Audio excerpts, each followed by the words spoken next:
Forensic entomology, principle and scope.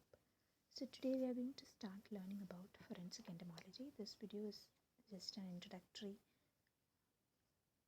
session. So let's start. Let's delve into the topic. Principle and scope. The forensic entomology is primarily associated to detect death, drugs and poisons, location of an incident, and find the presence and time of the infliction of wounds. The real impetus behind the modern cultural fascination with solving crime using entomological evidence can be traced back to the works Faune des Tombeaux, Fauna of the Tomb in 1887, and Les Faunes des Cadavres, Fauna of the Cadaver, by the French veterinarian and entomologist Jean Pierre Megnin. I'm not sure about the pronunciation of these names. Pardon me if I'm wrong. These works made the concept of the process of insect ecological succession on a corpse understandable and interesting to an ordinary reader in a way that no other previous scientific work had done. It was after the publication of Megnin's work that the studies of forensic science and entomology became an established part of Western popular culture, which in turn inspired other scientists to continue and expand upon his research. The science emerged as a major discipline with passage of time in the developed countries, and its role in criminal investigations became more and more relevant. Nowadays, forensic entomologists are hired by prosecutors and defenders like lawyers. Even some of the well-known detective agencies like FBI of USA have employed entomologists as special agents. So hundreds of research papers dealing directly or indirectly with forensic entomology have been published so far, and this number is increasing day by day. 4 books dealing solely on forensic entomology are now available, namely A Manual of Forensic Entomology by Smith, 1986, Entomology and Death, a Procedural Guide by Katz and Haxel in 1990, A Fly for the Prosecution, How Insect Evidence Helps Solve Crimes by Goff in 2000, and Forensic Entomology, The Utility of Arthropods in Legal Investigations by Weird and Kastner in 2000. With increasing stress on human rights these days, importance of physical evidence in criminal investigations has a major role. Scientific investigations are going to replace the third-degree methods all over the world. Insects can act as important forensic indicators in this regard, even in a developing country like ours. According to the Evidence Act 138 of Indian Penal Code (IPC), an evidence is real if supplied by material objects based on scientific documentation. Undoubtedly, insects do fulfill the conditions as laid down in this act. Unfortunately, we have not made enough progress in this direction, and potentially useful entomological data is going waste in our country. A sound knowledge about carrion fauna of an area is required before this entomological information can be put into practice for criminal investigations. Forensic entomology can be divided into 3 subfields: urban, stored product, and medico-legal, medical criminal entomology. The urban forensic entomology typically concerns pests infestations in buildings, gardens, or that may be the basis of litigation between private parties, contractors or employees, staff, and service providers such as landlords, civil bodies, organizations, employers. Forensic entomological investigations also indicate the appropriateness of certain pesticide treatments, and in stored products cases which help to determine chain of custody, which all points of possible investigation are examined in order to determine who is at fault. The second, stored product forensic entomology, is often used in litigation over insect infestation or contamination of commercially distributed foods. And the medico-legal forensic entomology covers evidence gathered through arthropod studies at the scene of murder, suicide, rape, physical abuse, and contraband trafficking. In murder investigations, it deals with which insect eggs appeared, their location on the body, and in what order they appeared. This can be helpful in determining a post-mortem interval or PMI and location of a death in question. Since many insects exhibit a degree of endemism occurring only in certain places or have a well-defined phenology, like active only at a certain season, so since many insects exhibit a degree of endemism occurring only in certain places. So since many insects exhibit a degree of endemism occurring only in certain places or have a well-defined phenology active only at a certain season or time of day, their presence in association with other evidence can demonstrate potential links to times and locations where other events may have occurred.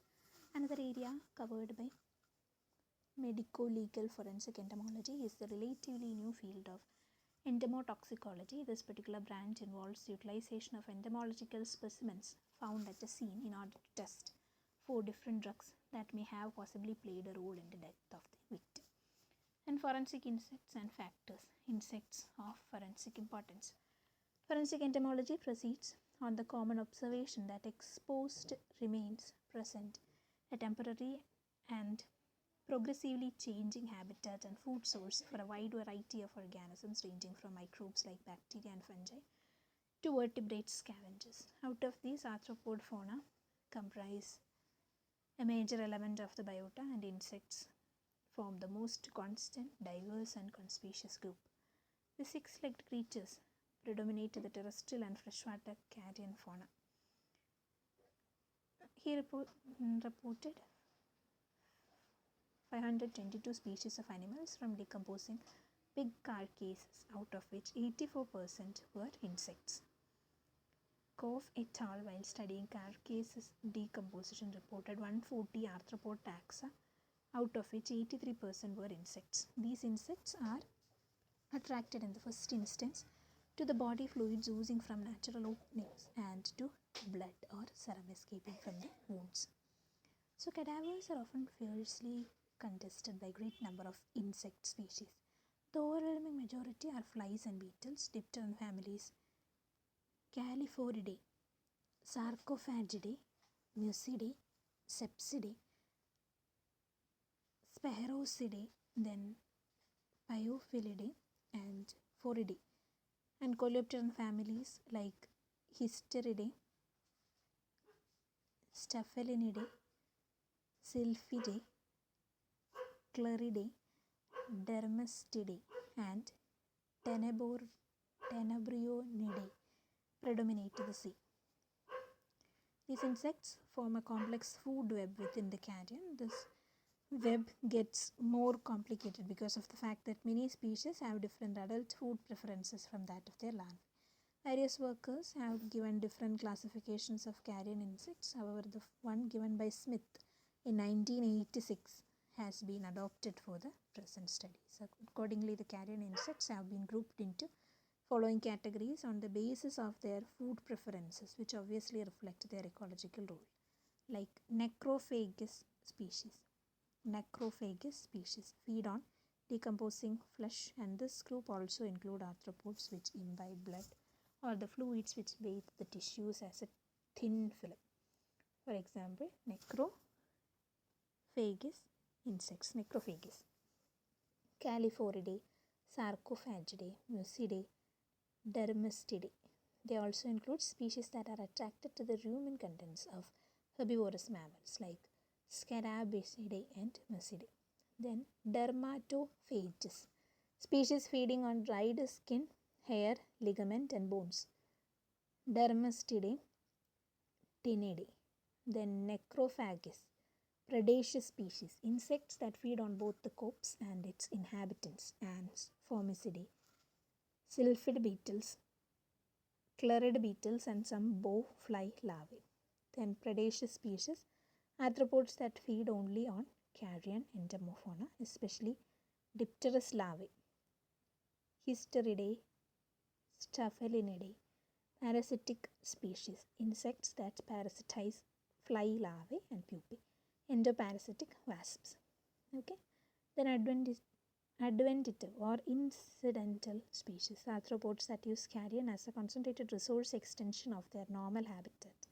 Spiders, centipedes, millipedes, mites, etc. The insects listed below are mostly Macrophages, corpse eating, and are particularly relevant to medico-legal entomological investigations. This is not a full list as there are many variations due to climate. The order in which insects feed on a corpse is known as faunal succession. So categories we mentioned. Necrophagous species feed on the decomposing flesh. Necrophagous. Then species that attracted to the human contents of herbivorous mammals. Then dermatophagous. Dermatophagous we mentioned. Then necrophagous. Dermatophagous. Dermato is a word which is kind of sort of related to the dried skin, hair like that. So species feeding on dried skin, hair, ligament and bones. Dermatophagous. Then necrophagous, predaceous species. Then predaceous species. Then parasitic species. Then incidental species. Once again, I'm gonna quickly recap this. Necrophagous species, dermatophagous, necrophagous, predaceous species, then predaceous species, along with that parasitic species, then incidental species. That means they use this corpse as an extended resource extension of their normal habitat. For example, spiders, centipedes like that.